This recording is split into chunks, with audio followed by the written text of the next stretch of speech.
Hello and welcome to the You Can Do It show. I'm your host Pascal Rehm, and here today with us today we have Dave Kilgore. He is a local actor, composer, and pianist. So Dave, tell us about yourself.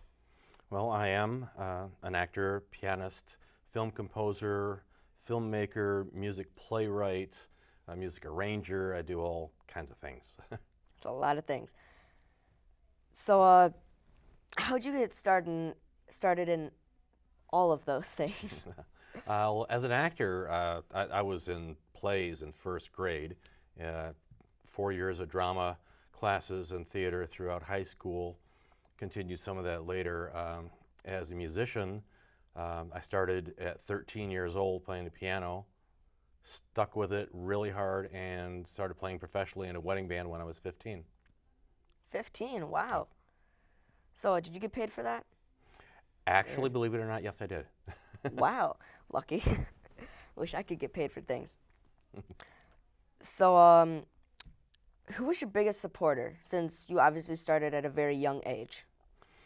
Actually, sadly enough, nobody really supported me. It's something I really wanted to do, and I worked very hard on my own to keep practicing and networking and getting out there and working. Nowadays, my biggest supporter is my wife. She wants nothing to do with the industry, but she's very supportive of what I'm doing. Good, good. And I sure hope, good thing you stuck with it, because you're doing an amazing job there. Um, what was the toughest decision you had to make? Toughest decision I had to make was, I think, a few years back, accepting the confidence that other people had in me. I actually almost talked myself out of my first film composing gig because someone came to me and said, I want you to write all the music for my next short film. And I said, no, you don't want me. I'm not good enough. And they told me that they knew what I was capable of and wouldn't take no for an answer.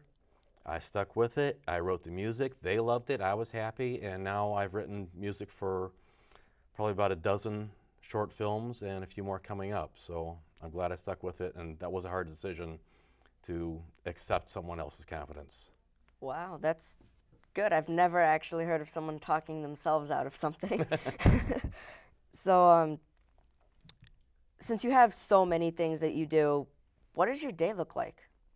Because it's a lot.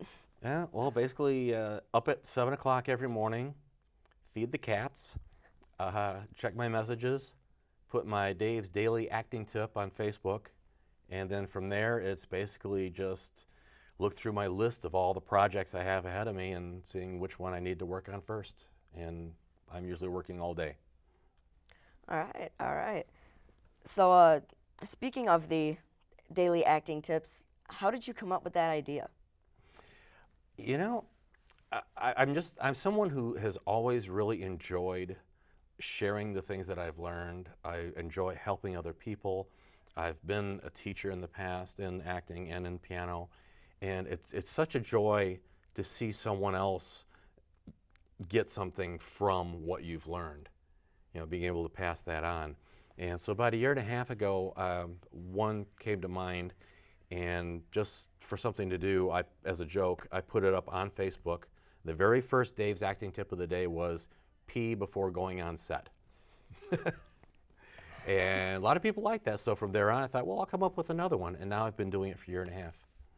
Wow, a year and a half? That is amazing. And I have to say, the tips actually have helped me in certain situations. So I'm glad. thank you for those.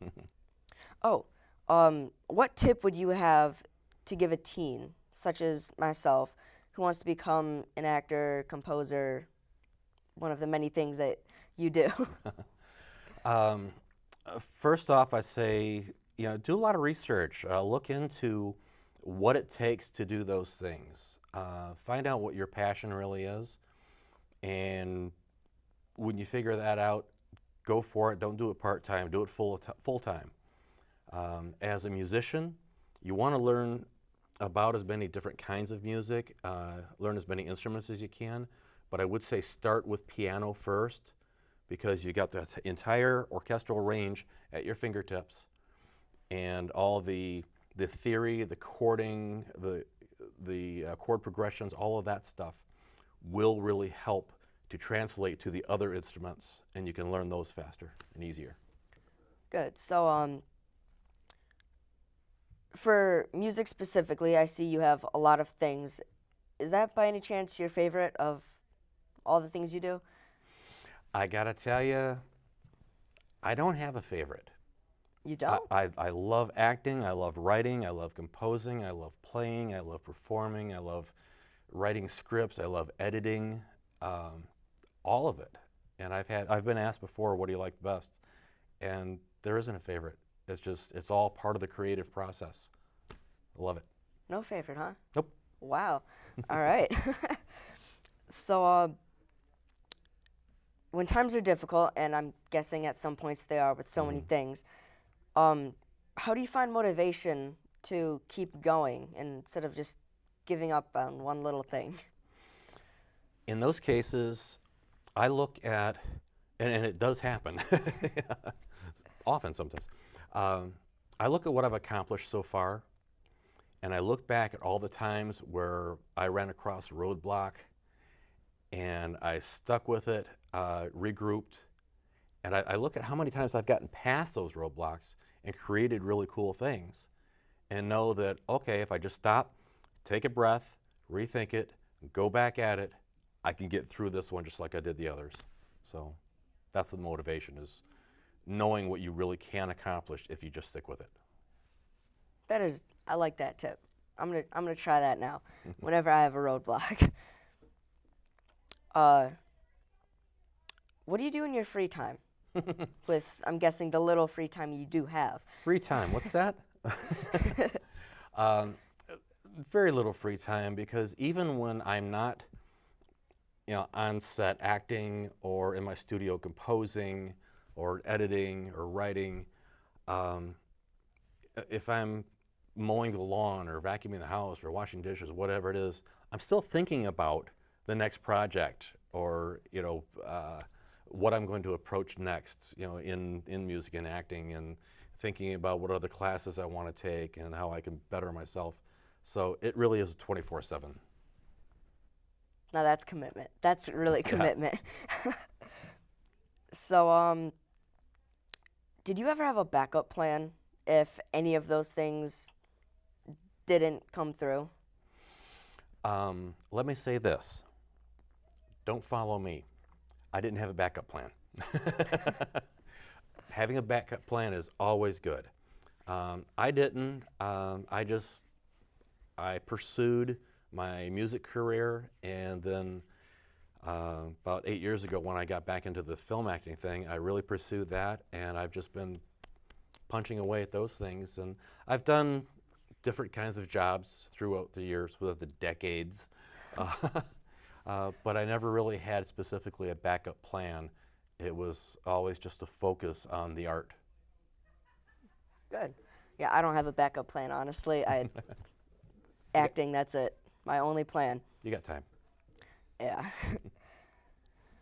So, what is your favorite quote? Just for some reason, I want to know. My favorite quote is, "Luck favors the prepared." I first heard that on The Incredibles.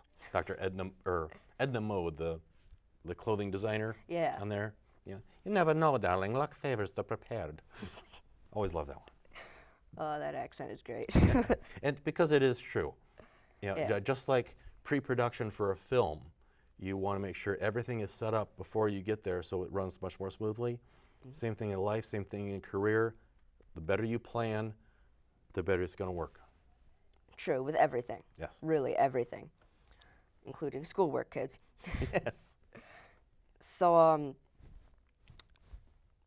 well, yeah, so what was the turning point in your life when you decided you're really going to do all these things?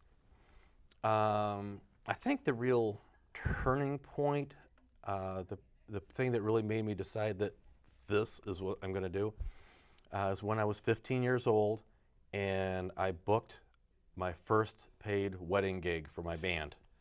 And it was like, someone's actually going to pay me to do what I love to do? That was it. 15. I still can't believe you got paid at 15. What would you say is your best quality? Humility. No. Best quality? I think where this is concerned, my sincere passion for the arts, because I really, really do love it, and that helps me to push on through it, and it helps me to share it with others, and I see the joy from that. So I think that it's that sincerity that I really do have for the art. All right. Seems like a good quality. I'm guessing it is because you've gotten really far with everything. So, do you have a role model? Just any role model, because you seem to have a lot of determination and motivation to do this. There's got to be a role model, right? Actually, that's a toughie. There are so many people throughout the different arts that are doing so many great things, and you can learn so much from so many of them. If I had to just pick one out of the air, I'd say Hugh Laurie, the guy who plays Dr. House on the show House MD. I haven't seen it. Great, great show. But Hugh Laurie, the guy, he's an English fellow. He had his own TV show for 8 years there. He's been in lots of other films, and he is also an excellent jazz pianist. So I can really relate to him. Do you do jazz pianisting? Or I do all kinds of pianisting. that's not what a word, is it? It is now. All right. I've invented a word. So, let's see.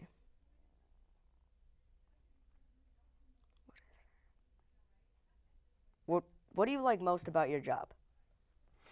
What do I like most about my job? Yeah, that goes back to, again, there are so many things I do that I get so much joy from.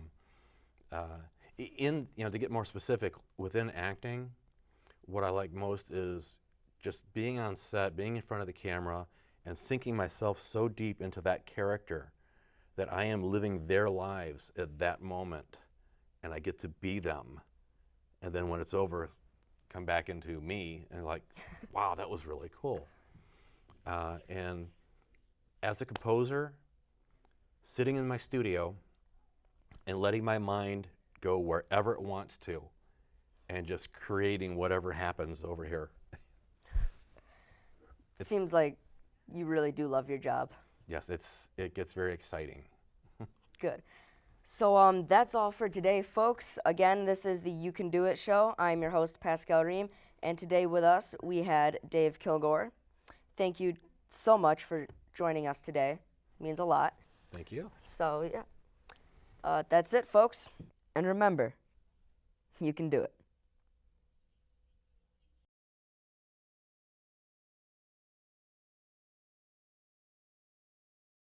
And Mark, the first and most important thing for you to know is that there are great janitors and mediocre janitors. It's my job to show you what it takes to be great. So, what made you take a career in the custodial arts, Marcus? Well, I remember what it was for me. I was about your age. I'm turning around. What are you doing? I'm not asking anymore. I'm telling you to kill him, Michael. Just like the others. Doesn't matter if it comes from the you part of our brain or the me part. We're sending a message. We're gonna teach them all what happens when they mess with the quiet ones. One cut at a time. And if I don't give you the money, you're gonna shoot me. Yes. You can't be serious. You're not capable of it. We said a lot of things we shouldn't have. Let them come between us. Maybe more my fault than yours. But I don't want it to be that way anymore. Why is this man so pumped? Yeah! His heart was in the right place the night Metro Health saved his life.